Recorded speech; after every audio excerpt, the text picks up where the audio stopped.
Welcome to the लक्ष्य vision Gurukul. दोस्तों देखिए आप लोग का लक्ष्य विजन गुरुकुल में स्वागत है। देखिए हम आपको इससे पहले बता दिए थे, आज फिर हम आगे बताने जा रहे हैं। जहां तक हम कल पढ़ाए तो इससे आगे आज टॉपिक है उसको बताने जा रहे हैं। तो देखिए आज का टॉपिक क्या है, आपका वही केमिस्ट्री पढ़ा रहे हैं। केमिस्ट्री का चैप्टर 3 जो धातु अधातु पढ़ा रहे थे उसी से आगे आज हम आगे टॉपिक ले जा रहे हैं। आज आपका लास्ट टॉपिक है। आज क्या है, आज लास्ट टॉपिक है। आज जो पढ़ाएंगे तो आज आपका तीसरा चैप्टर खत्म हो जाएगा। आज का क्या है, लास्ट टॉपिक है। तो देखिए हम पहले आज क्या चीज़ के बारे में बताएंगे, तो हम बताएंगे पहला टॉपिक आज का यष्ट लेपन। क्या चीज़ के बारे में, यष्ट लेपन या जस्तीकरण। यष्ट लेपन या जस्तीकरण। तो जस्तीकरण क्या होता है, उसी को यष्ट लेपन कहते हैं। तो उसके बारे में हम लोग जानेंगे। तो देखिए क्या चीज़ होता है यष्ट लेपन या गैल्वेनीकरण। तो देखिए इसमें हम इसका डिफिनीशन क्या लिखा है, तो इसका डिफिनीशन लिखा है किसी धातु पर जस्ता लेपन की प्रक्रिया, यानी कि किसी धातु पर जो हम लेप चढ़ाते हैं तो उसी प्रक्रिया को क्या कहते हैं, गैल्वेनीकरण। क्या कहते हैं, गैल्वेनीकरण। समझ गए गैल्वेनीकरण का डिफिनीशन। गैल्वेनीकरण का डिफिनीशन क्या हुआ, तो किसी धातु पर जस्ता का जो हम लोग क्या चढ़ाते हैं, लेप चढ़ाते हैं, तो उसी को क्या कहते हैं, जस्तीकरण या गैल्वेनीकरण। ये समझ गए। तो देखिए अब अगला टॉपिक हम आपको बताते हैं। अगला टॉपिक क्या पढ़ाए हैं, अपचयन। क्या पढ़ाए हैं, अपचयन। तो देखिए अपचयन का डिफिनीशन क्या लिखा है आप लोगों को। देखिए अपचयन का डिफिनीशन लिखा है, अपचयन का धातु लिखा है धातु यौगिकों से धातुओं को प्राप्त करने के प्रक्रम, यानी कि जहाँ से हम लोग जिस यौगिक से जो धातु को प्राप्त करते हैं तो उसी प्राप्त करने की प्रक्रिया को क्या कहते हैं, अपचयन। क्या कहते हैं, अपचयन कहते हैं। यहाँ तक तो किसी को कोई दिक्कत नहीं होना चाहिए। फिर आगे देखिए हम बता रहे हैं आपको, ये बहुत ही वीवीआई क्वेश्चन है जो आपको 2 मार्क में पूछता ही है, पूछना अनिवार्य है। क्या क्वेश्चन है, तो देखिए अगला क्वेश्चन बहुत ही इम्पोर्टेंट सा, बोर्ड के दृष्टि से बहुत ही वीवीआई है। तो देखिए क्या बताएं आपको, सोडियम को केरोसिन तेल में डुबाकर क्यों रखा जाता है। सोडियम होता है ना, जिसका परमाणु संख्या 11 होता है, जिसको हम लोग Na से डिनोटेड करते हैं, उसको क्या कहते हैं, सोडियम। तो आपका क्वेश्चन बना सोडियम को हम लोग केरोसिन तेल में, यानी कि मिट्टी की तेल में, किरासन की तेल में डुबाकर क्यों रखते हैं। इस क्वेश्चन का सिंपल परिभाषा है, अगर हम लोग किरासन तेल में या मिट्टी के तेल में सोडियम को डुबाकर नहीं रखेंगे तो उससे क्या हो जाएगा, बहुत बड़ा दुर्घटना घट जाएगा और इससे हम लोग को जान माल की क्षति हो सकती है। इसीलिए इसको हम लोग क्या करते हैं, केरोसिन तेल में डुबाकर रखते हैं। तो देखिए अब जो आपका हम डिफिनीशन लिखा है वो क्या लिखा है, सोडियम एक अत्यंत अभिक्रियाशील धातु है, यानी कि सोडियम जो है बहुत जल्दी क्रिया कर लेता है, हवा के संपर्क में आएगा तुरंत आग पकड़ लेगा।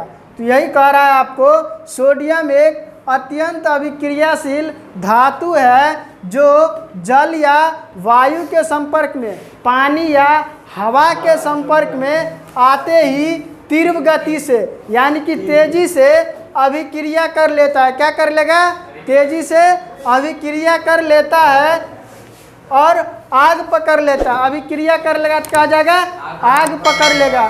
तो आग पकड़ लेता है, इसीलिए इसे दुर्घटना से, और यही जो आग पकड़ा तो एक तरह से दुर्घटना हो गया, तो इसी दुर्घटना से बचाने के लिए हम लोग इसे क्या कहते हैं, केरोसिन तेल में डुबाकर रख देते हैं। यहाँ तक किसी को कोई प्रॉब्लम नहीं होगा।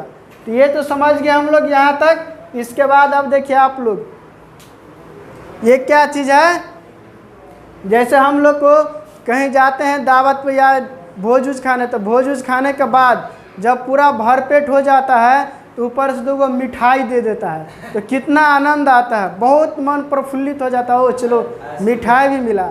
तो वही क्या है, ये आप लोगों के लिए मिठाई है। क्या चीज़ है, मिठाई है। तो देखिए कैसे मिठाई है, जितना आपको लिखा है ना, बोर्ड मॉडल क्वेश्चन है जो 2023 में आपको निश्चित रूप से मिलेगा ही, पूछेगा ही, 110% गारंटी है। आपके एग्जाम में इसी से ऑब्जेक्टिव बनेगा। मात्र 18 ऑब्जेक्टिव लिखा है, 18 ही ऑब्जेक्टिव से आपको लगभग 5 ऑब्जेक्टिव मिलेगा इस चैप्टर से। तो देखिए हम पहला क्वेश्चन पढ़ते हैं। पहला क्वेश्चन क्या बताया ऑब्जेक्टिव का? ये ऑब्जेक्टिव का पहला क्वेश्चन बताए हैं, कौन सा धातु कमरे के ताप पर द्रव अवस्था में होता है? तो कौन सा धातु? ब्रोमीन। कौन सा धातु? ब्रोमीन। अधातु है, हम धातु नहीं पूछ रहे हैं, अधातु पूछ रहे हैं। कौन सा धातु कमरे के ताप पर द्रव अवस्था में होता है? तो ब्रोमीन। अगला क्वेश्चन बताए हैं, निम्न में से चाकू से, यानी कि किसको हम लोग चाकू से आसानी से काट सकते हैं? तो चाकू से किसको काट सकते हैं? इधर देखो, चाकू से किसको काट सकते हैं आसानी से? लिथियम को।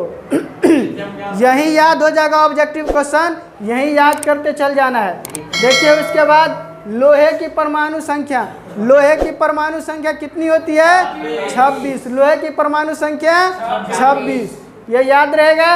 इसके बाद कल हम आपको जो पढ़ाए थे थ्योरी, तो उससे हम बताए थे सोना के बारे में, शुद्ध सोना कितने कैरेट का होता है। तो वही क्वेश्चन आज फिर यहाँ पूछा गया है। शुद्ध सोना को व्यक्त किया जाता है, यानी कि शुद्ध सोना को कितने कैरेट में व्यक्त किया जाता है? 24 कैरेट में। इसमें किसी को कोई दिक्कत नहीं होगा, बहुत ही सिंपल क्वेश्चन है।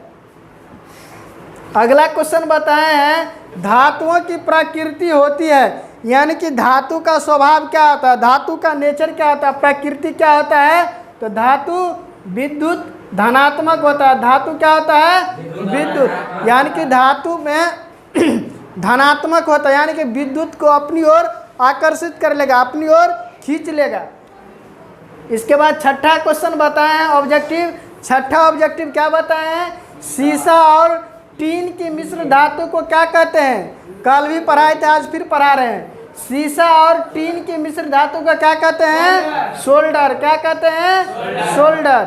तो अगला क्वेश्चन देखिए, 7वां क्वेश्चन बताएं आपको। ऑब्जेक्टिव बहुत ही भिविया ऑब्जेक्टिव है, ये सब जो आपको बता रहे हैं। लोहे को जिंक से लेपित करने की प्रक्रिया को क्या कहते हैं? लोहे को जो हम जिंक से पेंट कर देंगे, इसको क्या कहते हैं? गैल्वेनीकरण। यहाँ से गैल्वेनीकरण का डिफिनीशन भी बन गया, गैल्वेनीकरण का डिफिनीशन भी बन गया। लोहे को जिंक से लेपित करने की प्रक्रिया को क्या कहते हैं? गैल्वेनीकरण। ऑब्जेक्टिव भी सब्जेक्टिव भी दोनों कवर हो गया। फिर अगला क्वेश्चन देखिए, सबसे कठोर प्राकृतिक पदार्थ है, यानी कि सबसे कठोर क्या होता है? हीरा। क्या होता है? हीरा। इसके बाद अगला क्वेश्चन बताए हैं, कार्बन क्या है? तो कार्बन अधातु है। कार्बन क्या है?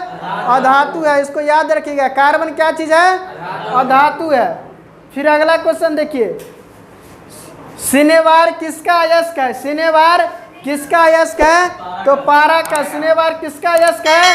पारा का। जो मरकरी होता है, जो थर्मामीटर में लगा रहता है, उसी को पारा कहते हैं। फिर अगला देखिए, 11 नंबर क्वेश्चन बताए हैं, कमरे के ताप पर द्रव अवस्था में रहने वाली धातु।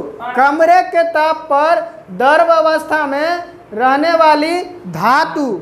अधातु पूछेगा तो क्या चीज़ होगा? यहाँ बताएं पहला क्वेश्चन। यहाँ देखिए ध्यान से, कंफ्यूजन नहीं करना है। अधातु पूछेगा तो ब्रोमीन, अधातु पूछेगा तो पारा, धातु पूछेगा तो पारा। इसीलिए कंफ्यूजन नहीं करना है। यहाँ से कंफ्यूजन दूर, 2 मार्क कंप्लीट है, निश्चित रूप से 2 मार्क है। इसीलिए कंफ्यूजन हमको नहीं रखना है। अधातु पूछ देगा तो ब्रोमीन, धातु पूछ देगा तो पारा, दोनों कमरे के ताप पर ही रहेगा, लेकिन धातु अधातु में अंतर रहेगा। धातु पूछ देगा तो पारा, अधातु पूछ देगा तो ब्रोमीन। कंफ्यूजन दूर, नो कंफ्यूजन। देखिए फिर आगे देखिए, कमरे के ताप पर द्रव अवस्था में रहने वाला बता दिए पारा। फिर आगे देखिए, मुक्त अवस्था में पाई जाने वाली धातु सोना। मुक्त अवस्था में कौन धातु पाया जाता है? सोना। स्वतंत्र रूप में क्या चीज पाया जाता है? सोना। फिर अगला क्वेश्चन देखिए, जो हर एक बार पूछा जाता है, जो बहुत ही इंपॉर्टेंट क्वेश्चन है, विद्युत बल्ब का तंतु किस धातु का बना होता है? टंगस्टन का। विद्युत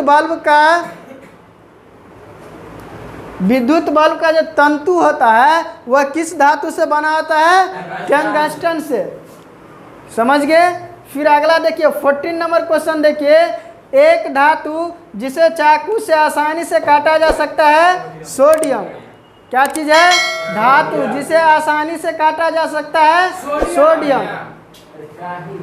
समझ गए? फिर आगे देखिए, सोडियम और लिथियम को क्या करते हैं? चाकू से हम लोग आसानी से काट सकते हैं। फिर अगला क्वेश्चन देखिए, एक अधातु जो विद्युत का सुचालक होता है, कौन एक अधातु है जो विद्युत का सुचालक होता है? ग्रेफाइट। आपको बताए थे अपवाद वाला, जब हम थ्योरी पढ़ाए थे उसमें अधातु के बारे में, तब वहाँ बताए थे अपवाद एक्सेप्शनल में। ये अपवाद में ग्रेफाइट है। एक अधातु जो है विद्युत का सुचालक होता है, क्या? ग्रेफाइट। इसके बाद क्या बताए हैं? लोहा के प्रमुख अयस्क होता है, क्या चीज? हेमेटाइट। लोहा का प्रमुख अयस्क क्या होता है? हेमेटाइट। फिर अगला क्वेश्चन देखिए, सोडियम का परमाणु संख्या कितना होता है? सोडियम का परमाणु संख्या 11 होता है। सोडियम का परमाणु संख्या कितना होता है? 11 होता है। और ये आपका लास्ट क्वेश्चन है, आज का आपका लास्ट टॉपिक है। आज आपका तीसरा चैप्टर समाप्त होने वाला है। देखिए लास्ट पॉइंट हम क्या बताए हैं? वायुमंडल में CO2 गैस की उपस्थिति कितनी होती है? 0.03%। वायुमंडल में कार्बन डाइऑक्साइड गैस की मात्रा कितनी होती है? 0.03%। आपका जो तीसरा चैप्टर था धातु अधातु, आज क्या हो गया? समाप्त हो गया। अब इसके आगे जो होगा नेक्स्ट 4th चैप्टर पढ़ाएंगे। अगर हम जो आप लोग को पढ़ाए हैं हमारी बात समझ में आया हो, हमारी भाषा समझ में आया है, तो आप लोग क्या कीजिए? वीडियो को ज़्यादा से ज़्यादा शेयर कीजिए, चैनल को सब्सक्राइब कीजिए। जो मेरा चैनल आप लोगों को मालूम होगा, मेरा यूट्यूब चैनल है लक्ष्य विजन गुरुकुल। इसको ज़्यादा से ज़्यादा क्या कीजिए? लाइक कीजिए, कमेंट कीजिए और चैनल को सब्सक्राइब कीजिए। जिस प्रकार आप लोगों ने प्यार बनाया है उसी प्रकार प्यार बनाए रखिए। जय हिंद।